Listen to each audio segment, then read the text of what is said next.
Hi friends, मैं आप सभी का आप ही के अपने यूट्यूब चैनल पर दिल से बहुत बहुत स्वागत करता हूं। So welcome back to S S family, that is street से 24/7 फैमिली। सो दोस्तों, इस वीडियो में डिस्कस करेंगे जियो अकाउंट्स उड़ान सीरीज़ का 24th पार्ट। तो दोस्तों, अगर पुराने पार्ट्स आपने जियो अकाउंट्स 932 के ऊपर जो हमने बनाए या फिर इसके अलावा अकाउंट सेक्शन के ऊपर डिटेल कवरेज नहीं चेकआउट किया तो एक बार जरूर प्लेलिस्ट चेक कर लीजिएगा एग्जामिनेशन से पहले। इसके अलावा डिटेल सिलेबस क्या रह सकता है, ठीक है, क्योंकि जो प्रीवियस एग्जामिनेशन हुए हैं उसके बेसिस पे किस तरह से क्वेश्चन पूछे गए हैं, क्या टॉपिक्स इंपॉर्टेंट रहे हैं, किस तरह का पैटर्न फॉलो होगा, उसके ऊपर भी एक अलग से प्लेलिस्ट है जियो 932 सिलेबस के नाम से। तो जरूर एक बार चाहें तो आप चेकआउट कर सकते हो, ठीक है। चलिए अब ज़्यादा टाइम वेस्ट नहीं करते हैं, क्वेश्चन नंबर फर्स्ट से स्टार्ट कर देते हैं। Which ratio measures the number of times the receivables are rotated in a year in terms of sales. तो आपको बताना है कि वो कौन सी रेशो है that measures the number of times the receivables are rotated in a year in terms of sale. तो राइट आंसर है इसका debtors turnover ratio, option B. Next is question number second, current assets minus current liabilities. तो ये तो I hope आप सभी को पता होगा, नेटवर्किंग कैपिटल। तो राइट आंसर है इसका ऑप्शन बी। चलिए मूव करते हैं नेक्स्ट क्वेश्चन की तरफ। The ratio establishes the relationship between fixed assets and long term funds is known as. तो जो जो रेशो बेसिकली इस्टेब्लिश करती है relationship between fixed assets and long term funds, that is known as. तो इस ratio का नाम है basically option option B, fix asset ratio, ठीक है। जो basically fixed assets and long term funds के बीच में रिलेशनशिप को डिटरमिन करती है, या कह सकते हो डिटरमाइन करती है। तो याद रखना option B is the right answer for this question. Next is a high capital gearing ratio indicates. तो एक हाई कैपिटल गियरिंग रेशो क्या इंडिकेट करती है? तो राइट आंसर है इसका ऑप्शन ए, अंडर कैपिटलाइजेशन। याद रखना option A. Next is low turnover of stock ratio indicates, ठीक है। तो लो टर्न ओवर हो रही है अगर किसी स्टॉक में, तो बेसिकली स्टॉक रेशो क्या इंडिकेट करती है? तो indicates the over investment in inventory. कभी कभी आप बहुत ज़्यादा इन्वेस्टमेंट कर देते हो, ठीक है।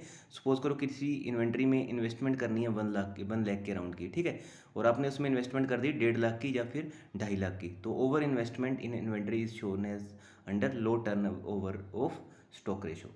Next is all those assets which are converted into cash in the normal course of business within 1 year are known as। तो आई होप ये तो सिंपल सा क्वेश्चन है। इनको बेसिकली क्या बोला जाता है? करंट एसेट्स, ठीक है। तो याद रखना जो एसेट्स जो बेसिकली जहाँ पे भी विद इन 1 ईयर मिल जाए या फिर आपको लेस देन 1 ईयर मिल जाए, ठीक है, तो वो कौन से एसेट्स होते हैं? वो होते हैं करंट एसेट्स। वैसे ही अगर विद इन 1 ईयर मिल जाए या लेस देन 1 ईयर आपको लाइबिलिटीज़ की बात हो जाए तो कौन सी लाइबिलिटीज़ होती हैं? दे आर करंट लाइबिलिटीज़, ठीक है। याद रखना लेस देन 1 ईयर के लिए क्या यूज़ होते हैं? करंट, ठीक है, चाहे वो एसेट्स हो या फिर लाइबिलिटीज़ हो। Let's move to the next question. Any transaction between a current account and another current account does not affect. तो क्या इफेक्ट नहीं करती है ये? तो राइट आंसर रहेगा ऑप्शन बी, फंड्स, ठीक है। कोई भी ट्रांजेक्शन है, सपोज करो करंट अकाउंट 1 है और करंट अकाउंट 2 है, ठीक है। Any transaction between a current account and another current account it does not affect, ये बेसिकली फंड्स को अफेक्ट नहीं करेगी।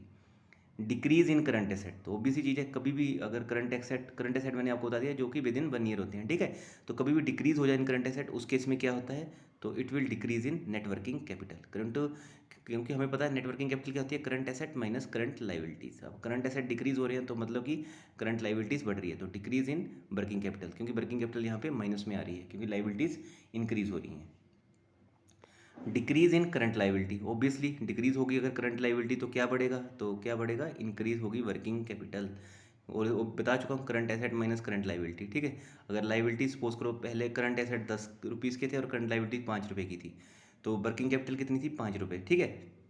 अभी क्या हुआ? करंट एसेट सेम रहे बट करंट लाइबिलिटी कितनी होगी? 3 की। तो क्या बढ़ गया यहाँ पे? वर्किंग कैपिटल बढ़ गई, ठीक है। तो क्या हो गया? Increase in working capital, option A. Next question is profit on sale of fixed assets is. तो प्रॉफिट बेसिकली जब भी हम सेल करते हैं फिक्स्ड एसेट्स को, तो इसको बेसिकली क्या बोला जाता है? तो it is generally known as non trading gain. Option C is the right answer for this question. Next is in funds flow statement. तो बेसिकली फंड फ्लो स्टेटमेंट से रिलेटेड क्वेश्चन है। फंड फ्रॉम ऑपरेशन इज, तो in case of fund flow statement funds from operation is known as, तो इसको basically क्या बोला जाता है? So it is known as source of fund. Right answer रहेगा ऑप्शन डी। जो भी फंड्स ऑपरेशन से होती है that is known as source of fund.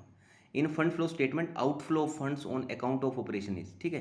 तो आउटफ्लो ऑफ फंड हो रहा है, ठीक है, ऑन अकाउंट ऑफ ऑपरेशन, तो इस केस में क्या बोला जाता है? तो इस केस में ओबीसी सी चीज़ है, एप्लीकेशन ऑफ फंड बोला जाएगा, क्योंकि आपने फंड्स को कहीं ना कहीं अप्लाई किया है, कहीं ना कहीं यूटिलाइज किया है, ठीक है। तो आप हो सकता है आपको एप्लीकेशन ना मिले, वहाँ पे मिले यूटिलाइजेशन ऑफ फंड, तो वो भी राइट आंसर रहेगा, क्योंकि आउटफ्लो हो रहा है फंड्स का। सपोज करो आपके पास पैसा, तो आप कहीं ना कहीं उसको इन्वेस्टमेंट कर रहे हो ना, तो क्या कर रहे हो आप, कहीं एप्लीकेशन कर रहे हो या फिर आप उसको यूटिलाइज कर रहे हो। Next is in fund flow statement repayment of long term loans. तो लॉन्ग टर्म लोन्स कौन से होते हैं, जो आपके मोर देन 1 ईयर होते हैं, ठीक है, जिसको बेसिकली हम कह सकते हैं यहाँ पे टर्म लोन की बात कर रही है, ठीक है, यहाँ पे कुछ ना कुछ टर्म की बात हो रही है, क्योंकि जो भी आपके ओवरड्राफ्ट और जो सीसी होते हैं, ठीक है, कैश क्रेडिट, ये क्या होते हैं, या CCH भी लिखा कभी कभी आप पढ़ोगे, कैश क्रेडिट अगेंस्ट हाइपोथिकेशन, तो ये बेसिकली होते हैं आपके लेस देन 1 ईयर वाले, मतलब कि शॉर्ट टर्म लोन, ठीक है, या फिर इनको करंट लोन भी आप कह सकते हो, या फिर आपको इनको बेसिकली क्या कह सकते हो, करंट लाइबिलिटीज़ भी कह सकते हो। But repayment of long term loan, that is term loan, को क्या बोला जाता है इन फंड फ्लो स्टेटमेंट, तो it is generally known as option A. Next is in adjusted P&L account depreciation on fix assets will be, ठीक है, in adjusted P&L account depreciation on fixed assets will be known as, तो इसको बोला जाता है, तो basically इस case में क्या होगा, depreciation of fixed assets will be debited. Next is cash flow analysis is based on, तो कैश फ्लो एनालिसिस किसके ऊपर आधारित है, तो कैश फ्लो एनालिसिस आधारित है कैश कंसेप्ट ऑफ फंड्स के ऊपर, option C. Next is in cash flow statement increase in current asset, तो ऑब्वियसली चीज़ है, कभी भी कैश फ्लो स्टेटमेंट में भी अगर करंट एसेट इंक्रीज हो रही है तो क्या हो रहा है, तो यहाँ पे बेसिकली क्या हो रहा है, obvious option B, decrease in cash, ठीक है। Next is in cash flow statement opening balances of bank balance is posted in which side of the statement, तो in cash flow statement opening balances होते हैं जो भी bank balance के, that are posted in, आपको बताना कि which side, कौन सी साइड में ये पोस्ट होंगे, तो they will be posted in the sources of cash, option A. Next is in cash flow statement closing balances of bank balance is posted in which side of the statement, तो ये दोनों याद रखना, opening कहाँ पे है, closing कहाँ पे है, तो क्लोजिंग होंगे, तो राइट आंसर रहेगा क्लोजिंग के लिए एप्लीकेशन ऑफ कैश के लिए, ठीक है, वो सोर्सेज ऑफ कैश, ये application of cash. Next is production cost under marginal costing include, तो प्रोडक्शन कॉस्ट बेसिकली क्या क्या चीज़ें इंक्लूड करती है, तो यहाँ पे 4 ऑप्शन दे रखे हैं, prime cost only, prime cost and fix asset, fixed overhead, prime cost and variable overhead, prime cost, variable overhead and fixed overhead, तो राइट आंसर रहेगा option C, basically it will include prime cost and variable overhead. Let's move to the next question, contribution margin is equal to, तो contribution margin किस चीज़ के equal होते हैं, ठीक है, हो सकता है आपसे एग्जामिनेशन भी पूछ ले कि कंट्रीब्यूशन मार्जिन पूछ लिया आपसे, ठीक है, आपको क्या दे देगा, फिक्स्ड कॉस्ट दे देगा और लॉस दे देगा, ठीक है, फिक्स्ड कॉस्ट और लॉस दे दिया, तो यहाँ से आपसे पूछ लेगा CM कंट्रीब्यूशन मार्जिन, तो कंट्रीब्यूशन मार्जिन रहेगा फिक्स्ड कॉस्ट में से आपको माइनस करना है लॉस को, option A. PV ratio is a indicator, तो बेसिक चीज़ है, PV रेशो मैं ऑलरेडी आपको बता चुका हूँ, it is a indicator of, ये बेसिकली रेट ऑफ प्रॉफिट को इंडिकेट करती है। इंपॉर्टेंट क्वेश्चन मार्क कर लेना, चाहे तो इसको नोट्स में भी लिख लेना, ऑलरेडी मैंने किसी ना किसी वीडियो में ये क्वेश्चन आपको पहले भी करवा रखा है।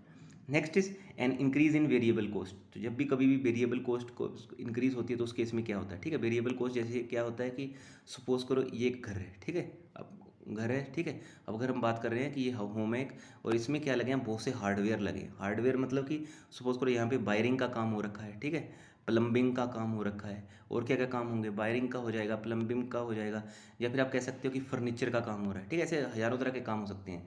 तो अगर यहाँ पे वेरिएबल कॉस्ट इंक्रीज़ हो जाती है तो उसको केस में क्या होगा, तो उस केस में क्या होगा, जो मार्जिन होते हैं कंपनी के वो रिड्यूस हो जाते हैं, ठीक है, याद रखना ये मार्जिन रिड्यूस हो जाते हैं। अभी जैसे अभी मैं बात करूँ तो अगर इन टर्म्स ऑफ कि चल क्या रहा है मार्केट में, तो देख रहे होंगे अभी आप क्या Q1 के जो बेसिकली Q4 के जो रिजल्ट्स है वो आ रहे हैं, तो अभी क्या हुआ, रशिया यूक्रेन के युद्ध के कारण यहाँ पे बहुत से कंपनीज़ को यहाँ पे आपने देखा होगा कि कंपनीज़ के मार्जिन रिड्यूस हो रहे हैं। क्यों मार्जिन रिड्यूस हो रहे हैं, क्योंकि यहाँ पे चीज़ों के रेट बहुत बढ़ रहे हैं। अगर आप चेक करते होंगे ब्रेंट क्रूड ऑयल की या क्रूड ऑयल की, तो लगभग ये $140 तक भी, आपने याद होगा कि 140 या फिर $140 तक ये जाके आया है, ठीक है। तो इतना महंगाई होने के कारण क्या होगा, कंपनी को अगर अपने प्रॉफिटेबिलिटी रखनी होगी तो क्या करना होगा उसको, तो उसको उस केस में क्या करना होगा, अपना जितने भी ये वेरिएबल कॉस्ट है इन सबको भी बढ़ाना पड़ेगा, ठीक है। तो an increase in variable cost से बेसिकली क्या होगा, रिड्यूस होगा कंट्रीब्यूशन, ठीक है, ऑप्शन सी, या फिर आप कह सकते हो मार्जिन वगैरह रिड्यूस हो सकते हैं, ठीक है। नेक्स्ट इज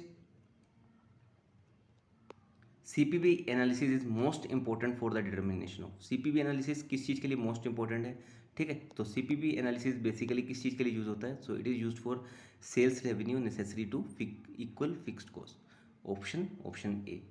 तो चलिए दोस्तों, इस वीडियो में इतना ही था। कैसी लगी वीडियो जरूर कमेंट करके बताना, और all the best for your upcoming exam. I wish जो भी कैंडिडेट्स ने जहाँ पे मेहनत की है, डेफिनेटली सबको सफलता मिल जाए। हो सकता है यहाँ पे अभी आपको पता है कंपटीशन भी बढ़ रहा है, तो cut off will be on higher side also. हम ऑलरेडी लास्ट एग्जामिनेशन में देख चुके हैं जीओ अकाउंट के किस तरह से कट ऑफ हायर साइड में रही है। तो अपनी तरफ से मेहनत कीजिए, बेस्ट दीजिए, क्योंकि इस बार इंटरव्यू भी नहीं है। तो चलिए दोस्तों, thank you so much, bye bye for now, and as always God bless you all.